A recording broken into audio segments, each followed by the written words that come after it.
여러분 안녕하십니까? 뉴스 플러스 시작합니다. 2월 24일 주요 뉴스입니다. 경기도 광명시흥이 6번째 3기 신도시로 선정됐습니다. 면적은 여의도의 4배 이상으로 3기 신도시 중 가장 넓습니다. 아스트라제네카 백신이 오늘 공장에서 첫 출하됐습니다. 내일까지 보건소와 요양병원으로 운송되고 올해부터는 접종이 시작됩니다. 증시 변동성이 커지고 있지만 빚을 내서 주식을 사는 비투는 계속 늘고 있습니다. 빌린 돈으로 투자한 종목 가운데 상당수는 증권사 보고서가 나온 적도 없는 곳이어서 깜깜이 투자라는 우려가 나오고 있습니다. 중앙정부와 지방정부의 국가 채무가 1,000조 원에 육박하고 있습니다. 정부는 확장적 재정 기조가 불가피하다는 입장이어서 앞으로 국민들의 세금 부담은 더욱 커질 것이란 분석입니다. 첫 소식입니다. 정부가 이사 부동산 대책의 후속 조치로 신규 공공택지 3곳을 선정해 발표했습니다. 대표적으로 광명 시흥지구를 3기 신도시로 지정해 주택 7만 호를 공급한다는 계획인데 전문가들은 중장기 공급 방안으로 단기 집값 안정 효과는 없을 것이라고 평가했습니다. 김원규 기자입니다. 대도시권 신규 공공택지로 지정된 곳은 모두 3곳. 경기도 광명시 시흥의 7만 호를, 비수도권에서는 부산 대저와 광주 산정에 각각 18,000호, 13,000호의 주택이 공급됩니다. 이번에 3기 신도시로 포함된 광명 시흥은 여의도의 4배가 넘는 면적으로 3기 신도시 가운데 가장 넓습니다. 이를 위해 정부는 1호선과 GTX 등을 연결한 대중교통 체계를 구축해 서울의 주택 수요를 흡수하겠다는 계획입니다. 국토부는 서울 인근 주택 공급과 교통 여건 등을 고려해 입지를 선정했다며 시흥은 서울 여의도에서 12km밖에 떨어지지 않는 곳이라고 밝혔습니다. 더불어 투기 수요의 유입을 차단하기 위해 3곳은 2023년 3월까지 2년간 토지거래 허가구역으로 묶여 규제됩니다. 이에 따라 최대 5년간 토지 소유권과 지상권 등에 대한 투기성 거래가 전면 금지될 예정입니다. 전문가들은 광명 시흥 신도시는 교통 문제 해결이 급선무라며 주택 공급에만 치중해 베드타운으로 전락할 수 있다고 지적합니다.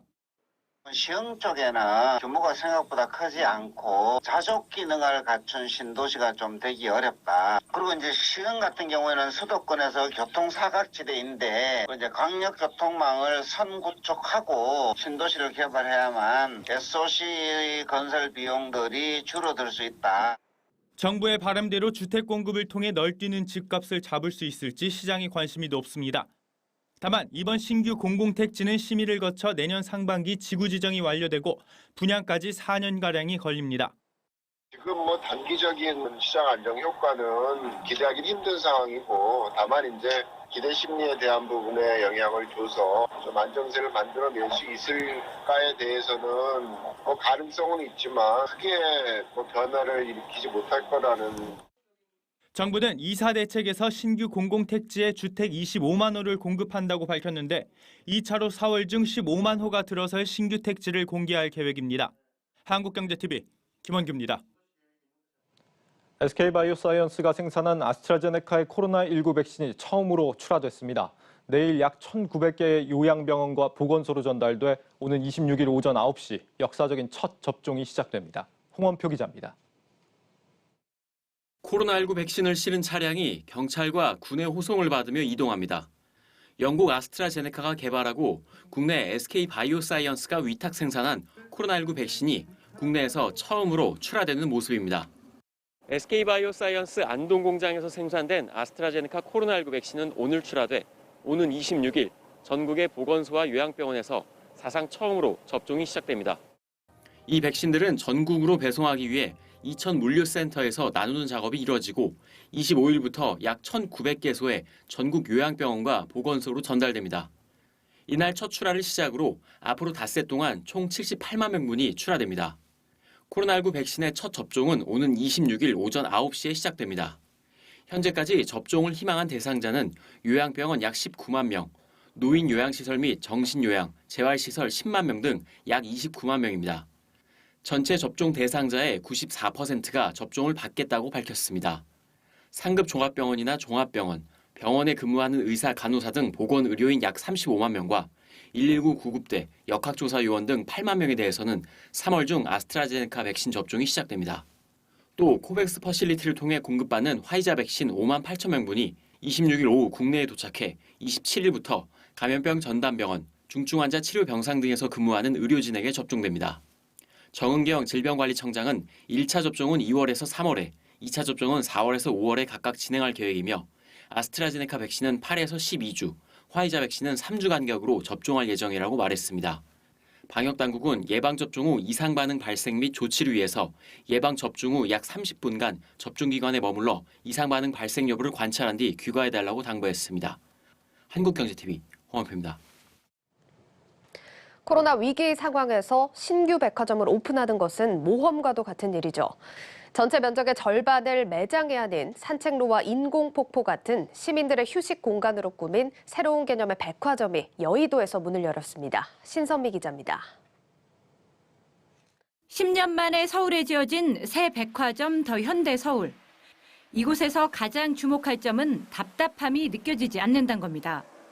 전층에서 자연 채광을 받을 수 있도록 설계된 데다 3층 높이인 12m 높이의 인공폭포, 의류 매장 170개를 포기하고 꾸민 3,400평의 쉼터 덕분입니다.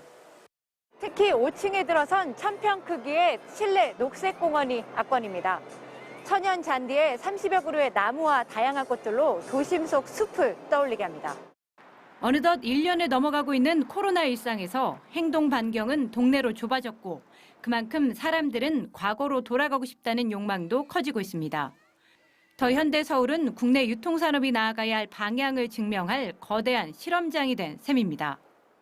답답한 느낌도 없고 천장도 높고 해가지고 되게 쾌적하고 좋은 것 같아요. 보통 백화점에 이런 뭐 정원 느낌 나는 부분이 거의 없잖아요. 도심에 정원 있는 것 같아서 네, 좋아가지고 자주 올 것 같아요. 지금 이렇게 딱 봤을 때 다른 매장들도 너무 예쁘게 다양하게 잘 되어 있어가지고. MZ세대를 끌어들이기 위해선 지하 2층을 2030 세대가 좋아하는 브랜드로 채웠습니다. 스웨덴 H&M 그룹의 최상위 스파 브랜드인 아르켓의 아시아 첫 매장을 비롯해 기존 백화점에선 보기 힘든 스니커즈와 명품 시계 리셀 매장들도 입점했습니다. 지하 1층 식품관은 입점한 F&B 브랜드 수만 90여 개로 F&B의 성지로 불리는 현대백화점 판교보다 10여 개 더 많은 국내 최대 규모입니다. 오래 머물고 싶도록 공간에 혁신을 주고 이름도 서울을 내세우고 백화점을 과감히 빼 파격적인 변화를 준 더 현대 서울. 쇼핑을 통한 힐링으로 올해 매출 6,300억 원, 내년에는 7천억 원을 달성하겠다는 목표입니다. 로서 7천억이라는 매출은 결코 작은 매출은 아닙니다. 내년 내에 저희 더현대 서울을 서울의 1등, 압도적인 1등 백화점을 만들기 위해서 저희 중간 목표라고 보시면 되겠습니다. 저희 더현대 서울 생김으로 인해서 정말 주말에도 올 수 있는 그런 명소가 생겼다고 저희는 자부하고 있습니다. 백화점 주말 매출은 평일 매출의 3배. 하지만 주말이면 한산해지는 여의도에 고객의 발길을 끌어들이고 더 현대 서울이 백화점의 새로운 모델로 자리매김할지 주목됩니다. 한국경제TV 신섬입니다. 최근 증시 변동성이 확대되는 상황에서도 빚을 내 주식을 사는 투자자들이 빠르게 늘고 있습니다. 하지만 이들이 주로 매수한 코스닥 종목 중에 증권사 보고서가 나온 것은 절반에 불과했습니다. 박승원 기자가 보도합니다. 개인 투자자가 증권사로부터 돈을 빌려 주식에 투자하는 신용거래융자. 최근처럼 증시의 변동성 확대로 불안감이 커지는 상황에선 줄어드는 게 일반적이지만 오히려 지금을 조정의 기회로 삼는 모양새입니다. 실제 지난 19일 기준 신용거래 융자 잔액은 22조 2,200억 원으로 6거래 연속 사상 최대치를 경신했습니다. 이 가운데 코스닥 시장의 신용거래 융자 잔액은 10조 2천억 원으로 이번 달 들어 연일 증가세를 나타내고 있습니다. 우선주를 제외하고 코스닥 시장에서 신용거래 융자 잔액이 가장 많이 늘어난 종목은 현대바이오로 이번 달 들어서만 191억 원 증가했습니다. 코로나19 경구용 치료제를 개발 중인 현대바이오는 최근 동물 효력 실험이 본격화된다는 소식에 주목받고 있습니다. 특히 신용거래 융자가 들면서 한 달 새 주가는 91% 급등했습니다. 차량용 반도체에 대한 관심이 커지면서 SFA 반도체도 신용거래 융자 잔액이 186억 원 늘었습니다. 비록 주가는 크게 오르지 못했지만 한국 BNC, 인텔리안 테크 역시 신용거래 융자 잔액이 100억 원 이상 증가한 종목에 이름을 올렸습니다. 시장의 관심 등 단기 재료를 바탕으로 주가 상승을 예상한 개인 투자자들이 신용으로 매수에 나선 것인데 증가율 상위 10개사 가운데 증권사의 분석 보고서가 나온 곳은 4개사에 불과합니다. 쉽게 말해 증권사들로부터 외면받는 종목을 돈을 빌려 사들이고 있다는 얘기입니다. 지금의 변동성 확대가 자칫 본격적인 조정으로 전환될 경우 주식을 다 팔아도 빌린 돈조차 못 갚는 일명 깡통 계좌가 되기 쉽습니다. 단기 재료보단 개별 종목의 펀더멘털도 고려해야 한다는 지적이 나오는 배경입니다. 신용거래 융자 잔고가 집중되는 종목들을 보면 증권사 리포트가 상대적으로 잘 안 나오는 종목들, 다시 말해서 기업 정보를 구하기가 상대적으로 힘든 종목들의 신용거래 융자 잔고들이 몰리고 있단 말이에요. 가급적이면 기업 정보가 풍부하게 제공되어서 투자자들이 더 합리적인 판단을 내릴 수 있는 방식으로 이러한 방향성으로 신용거래 융자가 활용될 필요성이 있습니다. 이 같은 우려에도 불구하고 신용거래 융자가 더 늘 것이란 전망이 우세한 상황. 섣불리 비투에 나서기보다는 기업의 실적과 성장성 등을 고려해 신중히 접근해야 한다는 조언입니다. 한국경제TV 박승원입니다.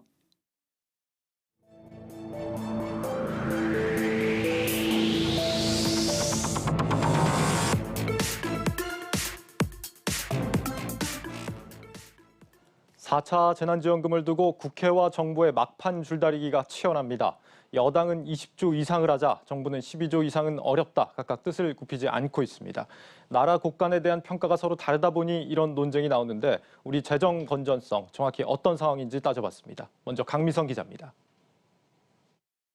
4차 재난지원금은 코로나 상황이 장기화되면서 피해가 광범위하고 깊어졌기 때문에 최대한 넓고 두텁게 지원되어야 할 것이라고 봅니다.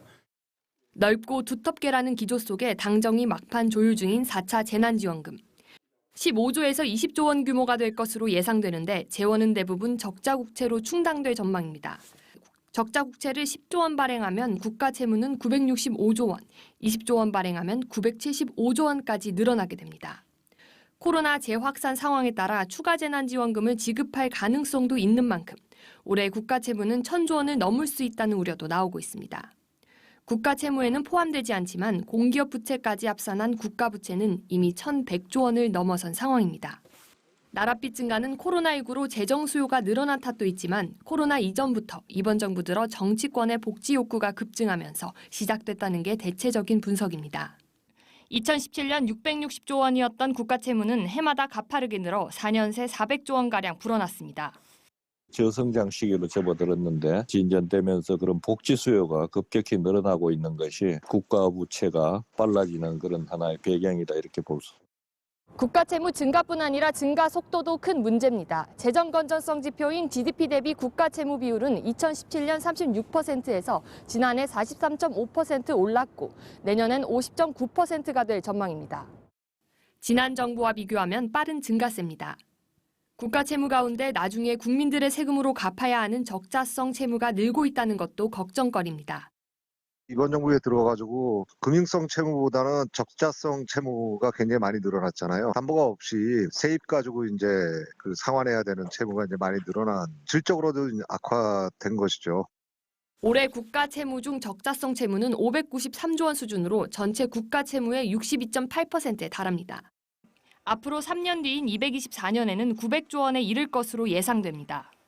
나랏빚이 늘고 증가 속도가 빨라지면 국가 신용 등급에 악영향을 미칠 수 있습니다.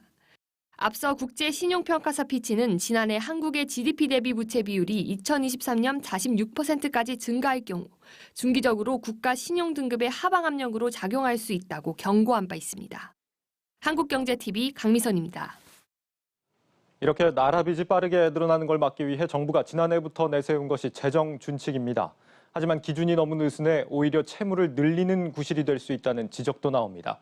앞으로 경기 진작과 저출산 해소를 위해 국가 재정이 많이 필요한데 일각에서는 당장 지금부터라도 증세를 고민해야 하는 게 아니냐는 목소리가 제기되고 있습니다. 이어서 지수희 기자입니다. 지난해 기획재정부는 2025년부터 적용할 재정 준칙을 공개했습니다. 국가 채무 비율은 국내 총 생산의 60% 이내, 통합재정 수지는 -3% 이내로 관리하겠다는 내용입니다. 정부는 위기 상황을 감안해 하나의 지표가 기준치를 넘어서도 다른 지표가 기준치를 하회하면 준칙을 준수한 것으로 보겠다는 입장인데 국가 부채를 더 늘릴 수 있다는 지적이 나옵니다. 국회 재정위원회는 최근 보고서에서 국가 채무 비율이 60%보다 낮아지는 경우 오히려 통합재정수치 적자 비율이 완화돼 재정의 확장적 운영이 무한정 허용될 수 있다는 점을 지적했습니다. 60%로 설정한 가이드라인 자체도 너무 느슨하다는 지적도 있습니다. 국책연구기관인 한국법제연구원은 국가 채무 비율 60% 자체가 오히려 확장적 재정정책의 준거로 활용될 개연성이 있다는 우려를 나타냈습니다. 실제로 우리나라는 지난 2019년까지만 해도 국가 채무 비율 40%를 마지노선으로 잡고 운용해왔지만 현 정부 들어 크게 상향됐습니다. 당시 재정전략회의에서 문 대통령이 국가 채무 비율 마지노선이 40%인 근거가 무엇이냐고 발언한 이후 계속 높아진 국가 채무 비율은 내년에 50%를 넘어설 전망입니다. 스웨덴 국가 부채 비율이 30%대예요.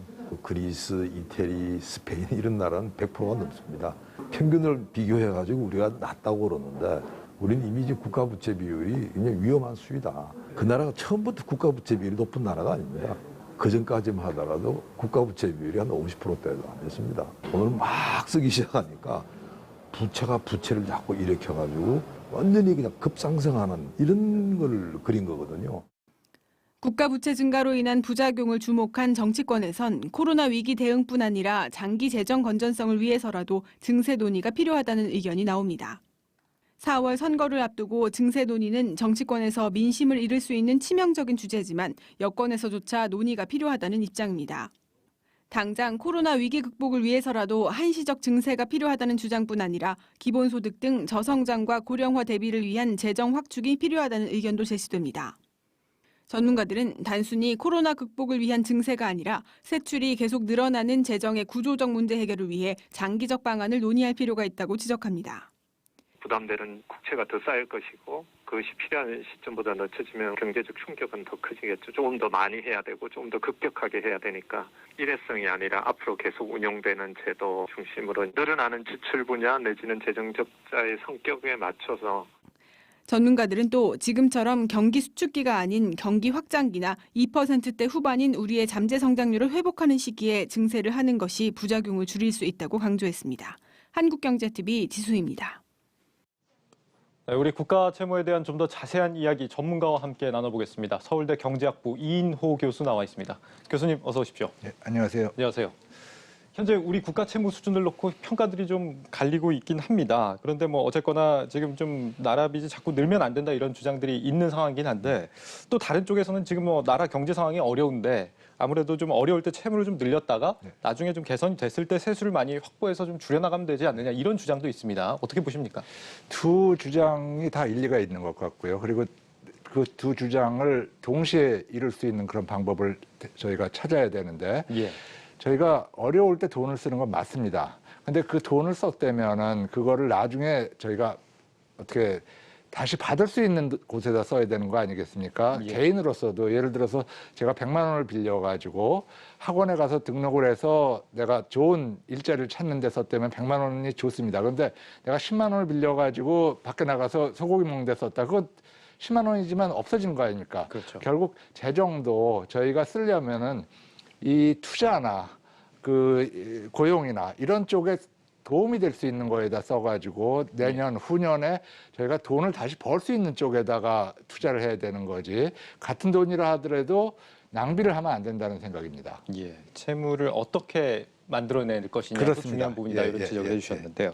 정세균 국무총리가 지난달에 한 발언을 보면 가계부채가 더 커지는 것을 막기 위해서 국가의 부채 규모를 늘려야 한다 이런 언급을 했습니다. 그러니까 뭐 생활 부담 때문에 우리 뭐 자영업자나 가게가 빚을 낼 바에는 정부가 좀 빚을 내서 충당해주면 어떠냐 이런 얘기를 하는 것 같은데 여기에 대한 견해는 어떠십니까? 뭐 어느 정도는 일리가 있는데요. 근데 이제 그런 어떤 생각에 뒤에 보면은 우리가 이 돈을 쓸 때 좀 느슨하게 써도 되지 않느냐 이런 생각이기 때문에 그건 상당히 위험한 것 같아요. 간단히 얘기해서 제가 제 돈을 쓴다면 상당히 아껴 쓸 텐데 나라 돈이니까 쉽게 쓴다든지 아니면은 지금 증세라든지 이런 문제에서도 만약에 지금 세대들이 돈을 세금을 통해서 내는다면은 지금 세대들이 상당히 꼼꼼하게 따질 거거든요. 근데 미래로 밀어놓으면은 미래 세금 내야 될 사람들 그거 어떻게 쓰는지 지금 확인을 안 하지 않습니까? 결국 그런 식으로 우리가 돈 쓸 때 따지는 거를 안 따지기 위해서 편법을 쓴다면은 그건 상당히 위험하다고 생각이 듭니다. 그렇군요. 어쨌거나 뭐 후세에 좀 부담을 주는 그런 부분이 될 수밖에 없기 때문에 지금 부채 증가 속도가 굉장히 좀 가파른 상황에서 정부 재정 준칙이라는 게 너무 좀 느슨한 게 아니냐 이런 지적들도 있는 것 같습니다. 그래서 앞서 리포트에서 그런 내용들을 좀 살펴봤는데 여기에 대한 보완을 한다면 어떻게 해야 된다라고 보십니까?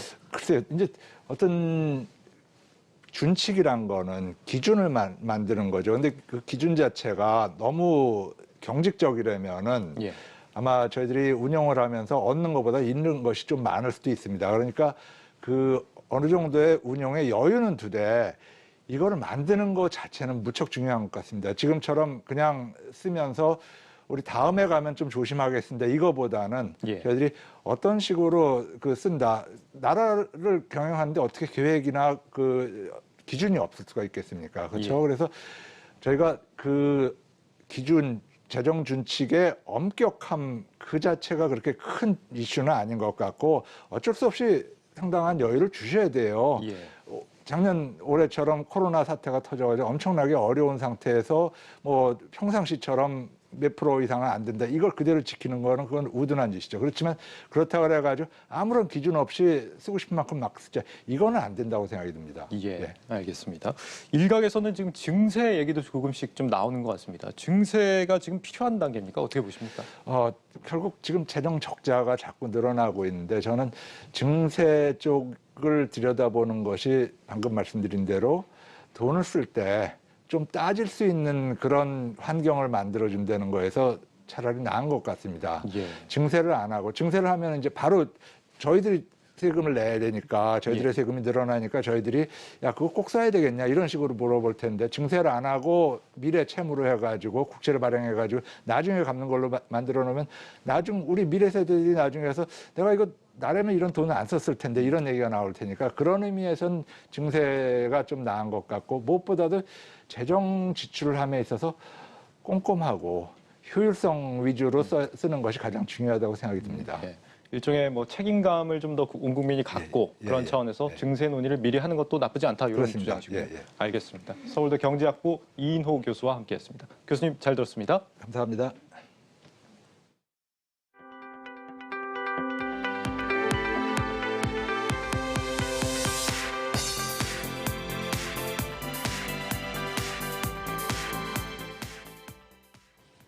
국내 유망 벤처기업을 소개해드리는 리뷰 기업 시간입니다. 최근 경쟁이 치열한 치킨 업계에서 복지 끝판왕으로 불리는 업체가 있습니다. 열린 기업 문화를 바탕으로 가맹점등과도 상생을 이어가는 청년 기업을 전민정 기자가 다녀왔습니다.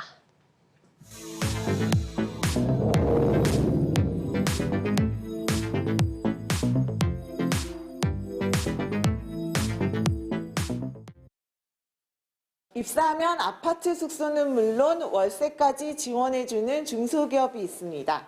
대형 프랜차이즈, 외식 마케팅 전문가 출신 청년들이 의기투합해 만든 치킨 업계의 복지 끝판왕 치킨 플러스에 와 있는데요. 대표나 임원을 부를 때에도 님자를 붙이며 격이 없는 소통과 대화가 이뤄지는 회의실 풍경부터 함께 가보실까요? 그 기준이 없대요. 그냥 쉬고 싶을 때 아무 데나 쉬어라. 이게 고민이에요, 최근에. 과연 이렇게 해도 될까, 안 될까? 당연히 안 되죠. 왜 안 돼요? 이유가 넷플릭스는 일을 진짜 할 의지가 엄청 많은 사람들만 왔기 때문에 그런 사람들 왔기 때문에 그렇게 해도 되는 거고. 그거는 인정합니다. 합리적 가격에 다양한 가성비 메뉴를 앞세워 레드오션이 된 치킨 시장에서 신흥 강자로 떠오른 치킨 플러스. 2016년 첫 번째 매장을 연 지 4년여 만에 지난해 매출액 300억 원을 달성했으며 매장 수도 500개 돌파를 눈앞에 두고 있습니다. K푸드 열풍을 입은 철저한 현지화 전략에 힘입어 말레이시아, 베트남, 일본, 중국 등 해외에서도 60여 개의 매장을 운영 중입니다. 이러한 눈에 띄는 성장세의 숨은 비결은 바로 열린 기업 문화입니다. 언제든 상사에게 거침없이 직언하는 수평적인 커뮤니케이션은 일상다반사. 관리자 승인 없이도 메신저를 통해 알리기만 하면 휴가를 갈 수 있을 정도로 자율적인 업무 분위기가 정착돼 있습니다. 많이 자유롭기도 하고요. 그다음에 의견 내는 거에 대해서 이제 뭐 직급이 낮다고 그 의견을 무시하거나 이러지 않아서 각각의 직원들이 조금 더 많은 의견을 낼 수 있는 그런 좀 좋은 분위기, 걱정거리나 이런 것들을 뭐 회사 사람들하고 좀 마음 편하게 이야기 나눌 수 있는. 깨알 같은 복지 시스템의 흔적도 회사 곳곳에서 쉽게 찾아볼 수 있습니다. 직원이 건강해야 회사가 사는 법.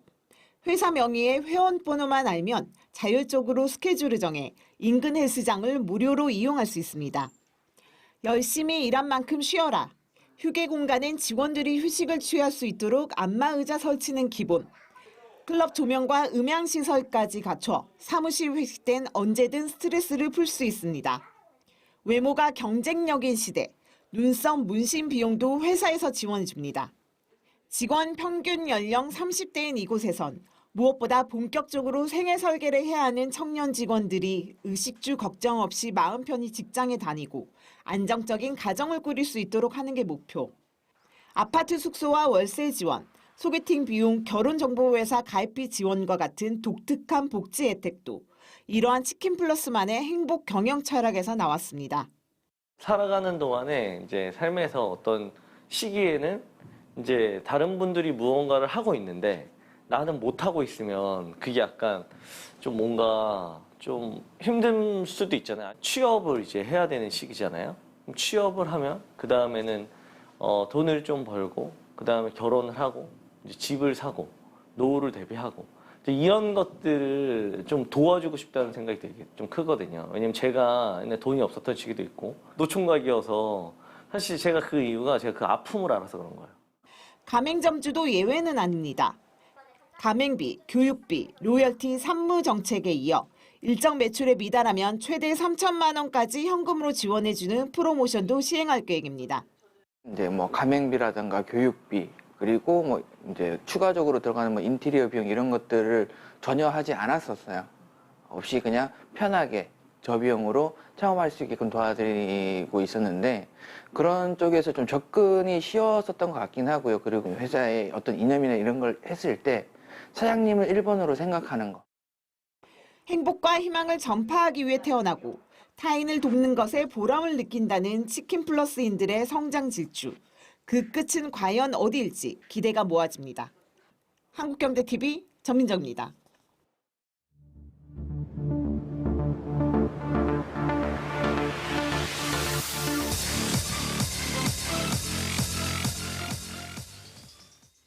네, 이어서 뉴스앤마켓 시간입니다. 증권부 박혜린 기자와 함께하겠습니다.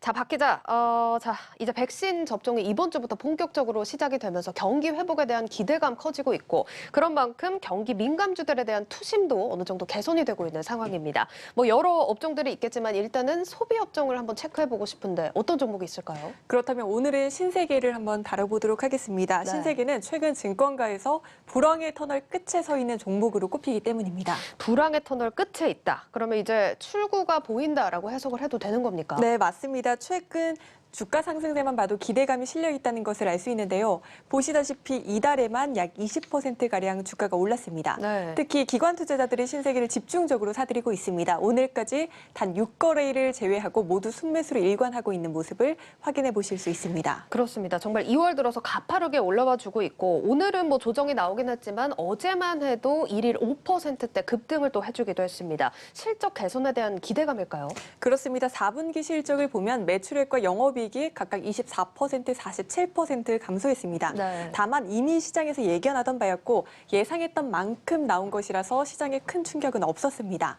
신세계는 크게 백화점 사업과 면세점 사업으로 나눌 수 있는데요. 그동안 소비자들의 억눌렸던 소비 심리가 폭발하면서 백화점 매출을 기반으로 큰 폭의 실적 개선이 점쳐지는 상황입니다. 네. 이 같은 움직임은 이미 백화점 매출에서 감지가 되고 있습니다. 하나금융투자는 올해 1월과 2월 백화점 매출이 지난해 대비 20% 정도 상승을 하고 있는 것으로 파악된다고 밝혔고요. 네. 신세계 1분기 영업이익이 전년 동기 대비 1,860%나 증가할 것이라고 전망하기도 했습니다. 와, 1,860%면 사실 그동안 얼마나 힘들었는지 그렇죠. 좀 보여주는 수치 같은데 그래도 신세계백화점이 이 명품관이 크지 않습니까? 네, 맞습니다. 신세계는 명품 비중이 30% 수준으로 경쟁사 대비 독보적입니다. 네. 명품 소비가 크게 늘면서 지난해 롯데, 현대, 신세계백화점 이 3사 실적 희비도 엇갈렸는데 신세계는 웃었습니다. 네. 롯데는 매출 규모는 크지만 증감률이 마이너스 15.2%로 가장 큰 타격을 입었고 신세계는 가장 선방한 것으로 나타났습니다. 업계에선 내실이 가장 좋았다라고 평가를 하고 있고요. 최근에는 명품 매출이 백화점 전체 매출을 좌지우지하다 보니까 3대 명품, 그러니까 뭐 샤넬, 에르메스, 루이비통이 입점해 있느냐 안 했느냐에 따라서 이제 실적이 크게 갈리고 있고 네. 업계에선 앞으로도 이 같은 흐름이 이어질 것이라고 전망하고 있는 상황입니다. 이게 4분기에 실적이 감소하긴 했지만 경쟁사 대비해서는 선방했다는 게 중요할 것 같은데 명품이 진짜 많이 팔리긴 하나 봐요. 네, 그렇습니다. 저도 알아보다가 조금 놀랐는데요. 지난해 4분기 신세계 명품 매출이 전년 대비 27%나 상승했다라고 합니다. 알겠습니다. 자, 이렇게 신세계 그룹에 대한 이야기를 좀 나눠보고 싶은데 제가 오늘 주제가 신세계라서 이렇게 검색을 하다 보니까 지금 일면에 전부 이제 신세계 추신수 선수 네, 영입에 대한 그렇습니다. 기사가 도배를 하고 있더라고요. 네, 맞습니다. 추추 트레인 추신수 선수가 미국으로 떠난 지 20년 만에 돌아와 신세계그룹 품에 안기게 됐습니다. 네. 신세계그룹은 어제 추신수 선수와 연봉 27억 원의 입단 계약을 체결했다고 공식 발표했습니다. 추신수 선수의 복귀는 지난해 9위에 그친 이마트 야구단에 큰 힘이 될 것으로 전망되고 있고요. 7월 도쿄올림픽에도 추신수 선수가 대표팀으로 출전할 것이란 기대감도 나오는 상황입니다. 굉장히 주목을 많이 받고 있는 사안인데 이게 추신수 선수 부를 때 추추 트레인 이렇게 부르던데 이건 무슨 뜻입니까? 네, 저희는 이제 기차 소리를 칙칙폭폭이라고 표현을 하는데요. 네. 미국에선 이 소리를 추추라고 한다고 합니다. 네. 즉 힘차게 달려나가는 기관차다라는 별칭 정도로 생각하시면 좋을 것 같습니다. 알겠습니다. 또 뜨거운 사안인 만큼 추신수 선수 영입 얘기도 잠깐 나눠봤고요. 다시 또 본론으로 돌아오겠습니다. 자, 일단 실적도 4분기 선방했고 올해도 크게 개선될 걸로 전망되고 있다 이렇게 짚어주셨는데 증권가의 분석 더 들어보겠습니다. 네, 일단 기저효과가 너무 크니까 큰 폭의 실적 개선이 예상되는 상황입니다. 네. FN 가이드에 따르면 증권업계에선 신세계 매출액과 영업이익이 각각 전년 대비 18.8%, 313% 증가할 것이라고 전망하고 있습니다. 이에 따라 대부분의 증권사들이 이번 달 목표 주가를 30만 원 위로 올려 잡았습니다. 네. 가장 높은 목표가를 제시한 건 KB증권으로 35만 원을 보고 있고요. 다만 이 신세계가 지난해 배당금을 주당 2,000원에서 1,500원으로 축소했다는 점은 참고하시기 바라겠습니다. 네, 아직까지 뭐 조심스러운 시선도 있지만 기저 효과로 인한 실적 개선 기대 크게 받아가는 신세계에 대한 이야기 나눠봤습니다. 자, 오늘 종가 27만 원이라는 점도 확인을 해보셔야겠습니다. 자, 그럼 다음 주제도 경기 민감주들 가운데서 한번 얘기를 나눠보고 싶은데 소비를 다뤄봤으니까 이번에는 산업에서 한 종목을 꼽아볼까요? 네, 그렇다면 국내 최대 철강사인 포스코를 한번 다뤄보도록 하겠습니다. 철강은 산업의 쌀이라고 불리는데요. 네. 글로벌 경기가 회복 조짐을 보이면서 글로벌 철강 가격이 급등하고 있습니다. 미국에선 열연 강판 가격이 톤당 1,176달러로 13년 만에 최고치를 기록했고 중국과 유럽 철강 가격도 작년 저점에 비해 80% 이상 오른 상황입니다. 그렇습니다. 작년 말부터 이런 소식이 지금 쭉 들려오고 있는데 가격 상승에 도움이 되겠네요. 그렇죠. 철강 생산업자에게 굉장한 호재입니다. 신용평가사 피치에 따르면 1월 미국 철강사들의 이익률은 45% 수준을 보였습니다. 네. 포스코의 경우에도 지난해 4분기 기준 철강 판매량이 전분기 대비 1.1% 정도 증가했고 공격적인 가격 인상 정책으로 올해 1분기에도 수익성 개선이 점쳐지는 상황입니다. 지금 쭉 들어보면 굉장히 공격적으로 가격을 올리고 있다는 생각이 들거든요. 네, 열연 강판 가격만 보더라도 톤당 지난해 말에는 한 7만 원 정도 수준이었는데요. 네. 올해 1월에는 8만 원, 이번 달에는 10만 원으로 인상을 했고요. 다음 달에는 15만 원으로 올릴 계획이라고 합니다. 네. 또 어제 한국조선해양을 다루면서 제가 조선업 굉장히 호황이라고 말씀드렸었는데요. 업황이 좋다 보니까 현재 포스코는 조선용 후판 등도 이제 가격을 올릴 준비를 하고 있는 상황입니다. 지금 네. 철강업계에선 자동차와 이제 조선 수요가 회복됨에 따라서 판재료 가격 인상폭은 더 커질 것이라고 전망하고 있는 상황입니다. 네, 지금 철강 가격 상승에 대해서도 계속해서 얘기를 해주셨고 또 어제 전해드린 조선업 호황과도 연동이 되어 있는 사안입니다. 자, 그리고 또 주목을 받는 게 최근에는 현대차랑 또 수소 동맹을 맺지 않았습니까? 네, 맞습니다. 철강을 생산하는 과정에서 이 석탄 석탄 대신 수소를 쓰는 수소 환원 제철 기술 개발에 양사가 힘을 합치기로 했습니다. 네. 철강을 만들 때 이 철광석과 석탄을 잘게 부숴서 고루해서 녹이는데요. 이 과정에서 이산화탄소가 다량으로 발생을 한다고 합니다. 한 철강 1톤 정도를 만들 때 약 2톤의 이산화탄소가 발생한다고 하니까 이게 환경 오염의 주범으로 꼽히겠죠. 대신 수소를 환원제로 쓰면 이산화탄소 대신 물이 나온다고 합니다. 이렇게만 말씀드리면 너무 간단하게 들리지만 사실 말처럼 쉬운 일은 아닙니다. 2050년을 바라보는 장기 프로젝트고요. 현실화되면 연 500만 톤의 수소 수요가 발생해서 수소 경제 기가 이제 획기적으로 발전할 것이란 전망이 나오는 상황입니다. 일단 장기적인 환경 보전 측면에서는 매우 좋겠다 싶은데 어떻게 보면 2050년이다 보니까 이게 거의 30년 뒤의 일인데 좀 먼 얘기가 아닌가 싶기도 하고요. 네, 그렇게 보시는 분들도 많으실 겁니다. 다만 증권업계에선 현대차그룹과 함께 중장기 수소 사업의 경쟁력을 강화할 것이란 기대감이 나오는 상황입니다. 또 앞서 말했듯 본업인 철강 부문의 수익성 개선이 점쳐지는 상황이니까요. 증권업계에선 올해 포스코의 매출액과 영업이익이 각각 전년 대비 8.35%, 75.59% 늘고 순이익은 57%가량 상승할 것이라고 추정하고 있습니다. 네, 지금 이렇게 포스코 얘기 쭉 나눠보고 있는데 조금 다른 얘기일 수 있지만 최근에 포스코 강판이 또 많이 오르고 있거든요. 네, 한 달 만에 2배 정도 올랐습니다. 맞습니다. 사실 뭐 비교 규모가 좀 다르긴 하겠지만 요즘에 온라인 게시판 보면 포스코는 왜 이렇게 포스코 강판만큼 못 오르냐 이런 또 하소연이 많더라고요. 네, 포스코 강판은 시총이 한 2천억 원 정도 되는 회사고요. 포스코는 24조 원에 달하는 회사입니다. 이 양사 간 규모가 워낙 크기 때문에 주가 변동성도 차이가 클 수밖에 없습니다. 포스코 주주들은 물론 아쉬울 수 있겠습니다만 현재 주가를 보면 1월 내 고꾸라지던 주가가 이달 반등하고 있는 모양새라는 점도 참고하시기 바라겠습니다. 네, 포스코 그래도 반등세가 나와주고 있으니까 상황을 조금 더 지켜보시면 좋겠고요. 증권가에서 추정하는 적정가까지 한번 살펴보죠. 네, 현대차 투자증권은 39만 원을, 하나금융투자는 38만 원을 제시하고 있습니다. 수급을 보면 이달에는 단 이 거래를 제외하고 외국인이 줄곧 포스코를 담고 있습니다. 외국인 보유율은 지난해 9월 이후 가장 높은 수준이라는 점까지 참고하시면 좋을 것 같습니다. 네, 오늘 이렇게 경기 회복 기대와 함께하는 경기 민감주들에 대한 진단 들어봤습니다. 증권부 박혜린 기자와 함께했습니다. 고맙습니다. 고맙습니다.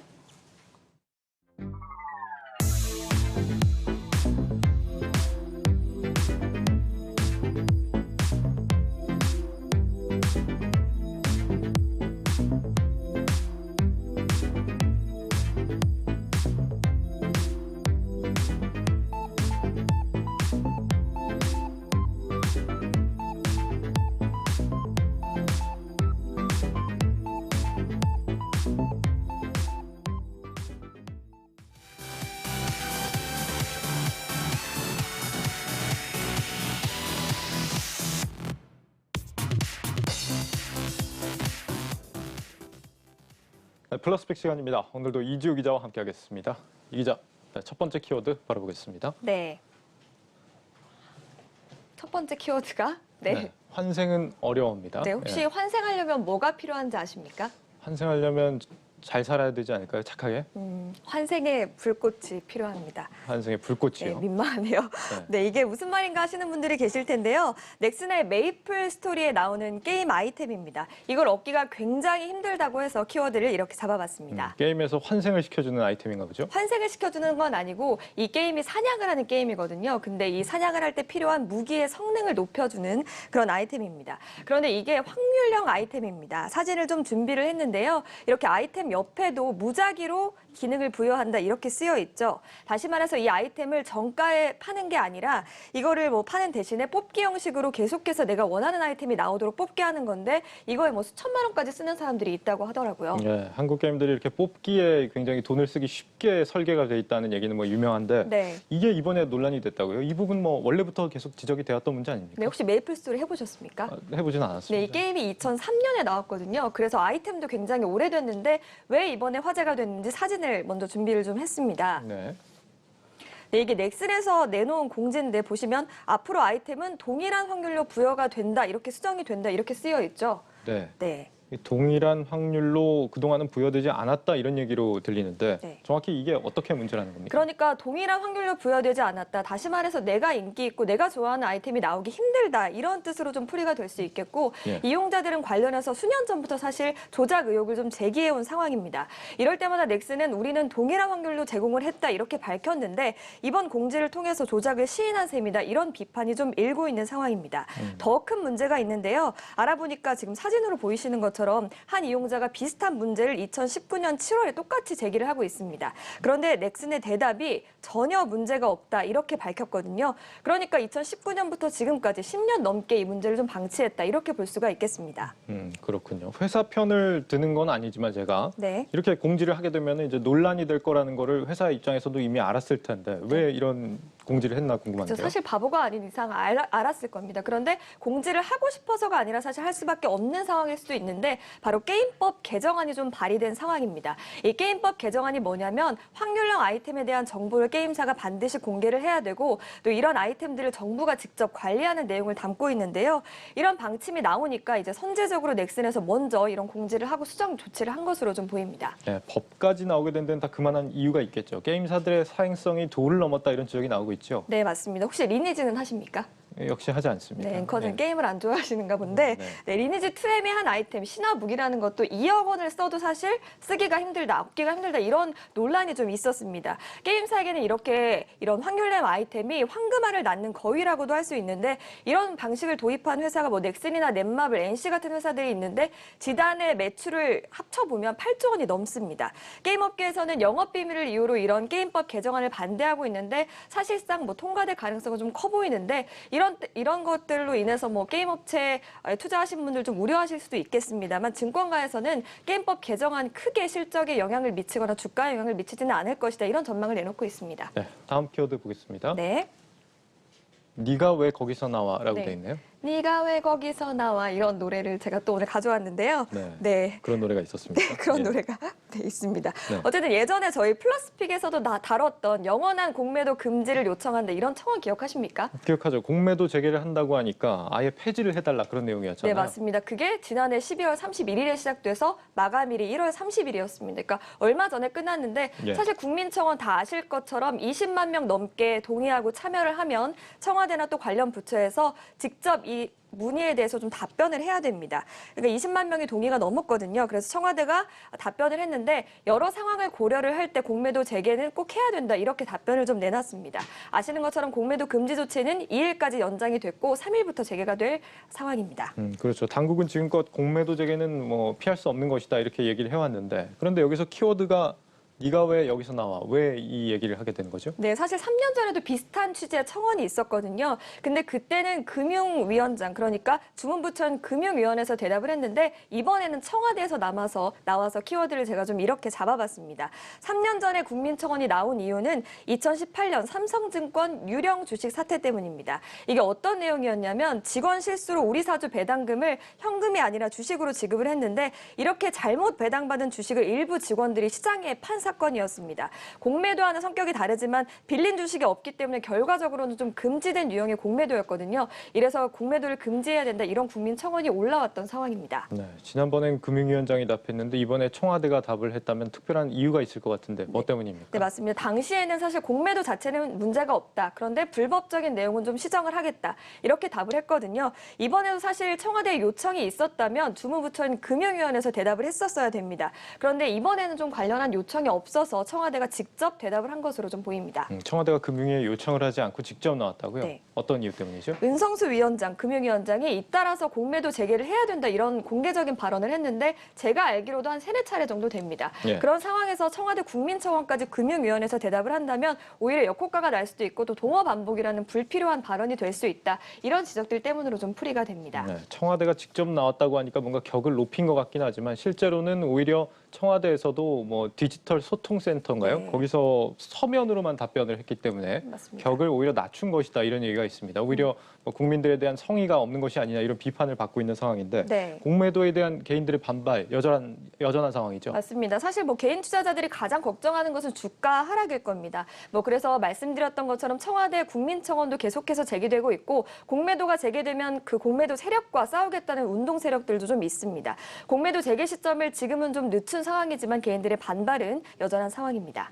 이 공매도에 대한 청원, 폐지 청원이 20만 명이 넘습니다. 동의가. 정부도 뭐 대충 넘길 게 아니라 국민들의 청원에 대해서 더 성실하게 응해야 되는 게 아닌가 싶습니다. 네, 맞습니다. 마지막 키워드 보겠습니다. 네. 빅브라더의 귀한 이렇게 되어 있습니다. 네. 빅브라더는 조지 오웰의 소설에 나온 거 아닙니까? 네, 굉장히 똑똑하신데 빅브라더는 개인을 감시하고 또 사회를 통제하는 거대한 권력을 좀 말하는 거죠. 이주열 한국은행 총재가 전자금융거래법 개정안을 두고 이게 빅브라더법이다 이렇게 밝혀가지고 2011년 한국의 빅브라더를 다시 한번 소환해서 키워드를 이렇게 잡아봤습니다. 전자금융법 개정안이 빅브라더법이다. 네. 하는 총재가 뭔가를 비판하는 건 굉장히 좀 흔치 않은 일인데 네, 무슨 맞습니다. 얘기입니까? 이 전금법이 네이버 페이나 카카오페이를 이용해서 예를 들어서 결제를 했습니다. 그럼 그 쇼핑 정보를 제 동의 없이 금융결제원이란 곳으로 기록을 하도록 이동이 되도록 한 건데요. 이걸 금융위원회에서 지금 추진을 하고 있습니다. 왜 추진을 하냐 보면 빅테크 업체가 도산을 하면 거래 내역이 남아있지 않을 경우에 보상을 할 수가 없기 때문에 이 기록을 남기겠다는 건데요. 이걸 추진하는 은성수 금융위원장은 과도한 감시라는 비판에 대해서 내 전화통화 기록이 통신사에 남는다고 이게 빅브라더냐 이렇게 좀 썰전을 벌이기도 했습니다. 어쨌든 뭐 하는 총재와 금융위원회에서 이렇게 썰전을 벌이는 상황이 이례적이고 또 하는 총재가 특히 이렇게 말한 것은 좀 이례적이다 이렇게 볼 수가 있겠습니다. 네, 한국은행이 이렇게 반발하는 이유가 있을까요? 일단 뭐 개인정보를 모아놓는 것 자체가 좀 문제가 될 수 있다는 판단이었던 것으로 보이는데요. 실제로 학계에서도 이렇게 당사자의 동의 없이 개인정보를 수집해서 이동을 하는 것은 좀 헌법에도 침해될 소지가 있다 이렇게 좀 분석을 하고 있습니다. 네, 한은과 금융위가 이 문제로 서로 날을 세우고 있는데 뭐 뒤에 또 뒷단에 배경이 있지 않을까 싶습니다. 그럴 것 같습니다. 사실 이면을 들여다보면 밥그릇 싸움일 수도 있다 이런 지적들이 좀 나오고 있는데요. 이번 개정안에 사실 한은의 권한 문제와도 굉장히 맞물려 있습니다. 이 지급 결제와 관련한 관리 책임과 권한이 중앙은행인 한은에 있는데요. 금융위가 금융결제원을 청산기관으로 두고 빅테크 업체를 자기가 관리 감독하겠다고 하면서 좀 논란이 벌어진 겁니다. 네, 여기까지 듣겠습니다. 이지호 기자였습니다. 잘 들었습니다. 고맙습니다.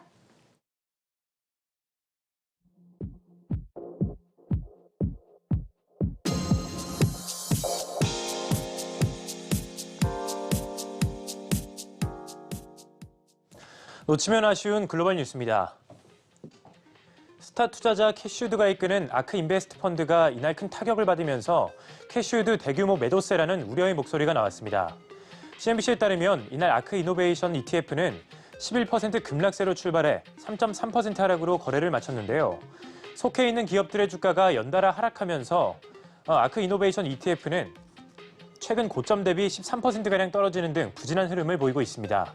이렇게 거듭된 기술주의 급락으로 아크 이노베이션 ETF가 큰 피해를 입자 캐시우드는 이날 테슬라의 주식이 장중 13%나 폭락했을 때 대량 매수하는 강수를 뒀습니다.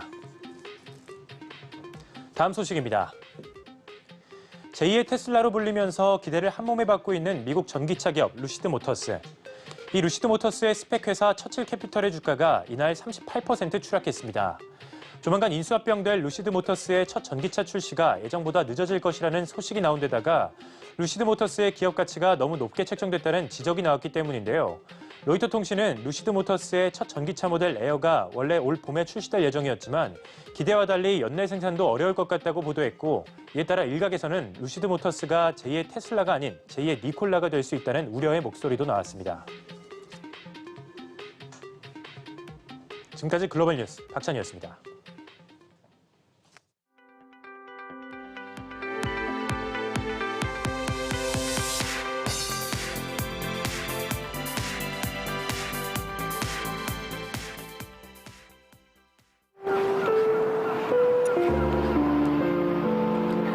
잘했어. 이제 와서 너무 애쓰지 마. 그런다고 내가 달라질 것 같나? 그럴 필요 없어. 있을 때 잘하지 그랬어. 안녕. 2003년 카페와 블로그를 선보이며 등장한 네이버 광고죠. 있을 때 잘하지 그랬어.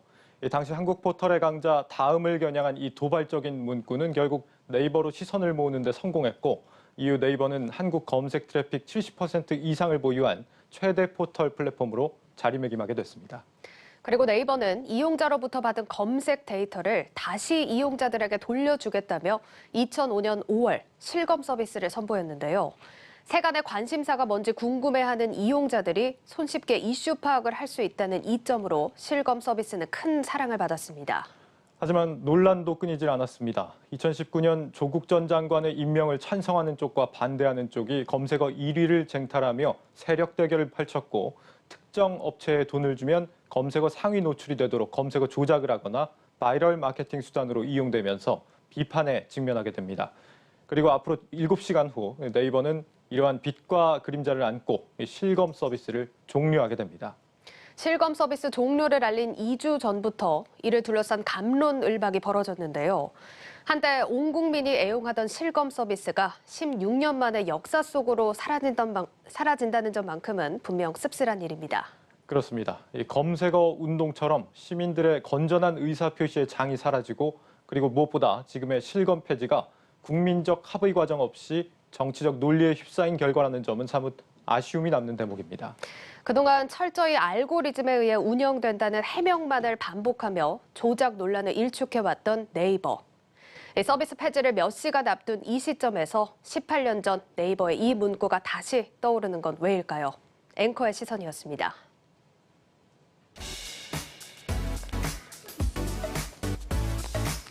이어서 주요 일정 전해드립니다. 먼저 국내에서는 2월 금통위가 열리는 가운데 경제지표 발표가 이어집니다. 글로벌 일정으로는 제롬 파월 연준 의장의 하원 증언이 있고 유가 흐름에 영향을 줄 주간 원유 재고 지표도 발표된다는 점 전해드리겠습니다. 네, 뉴스 플러스 오늘 준비한 소식은 여기까지입니다. 시청해주신 여러분 고맙습니다.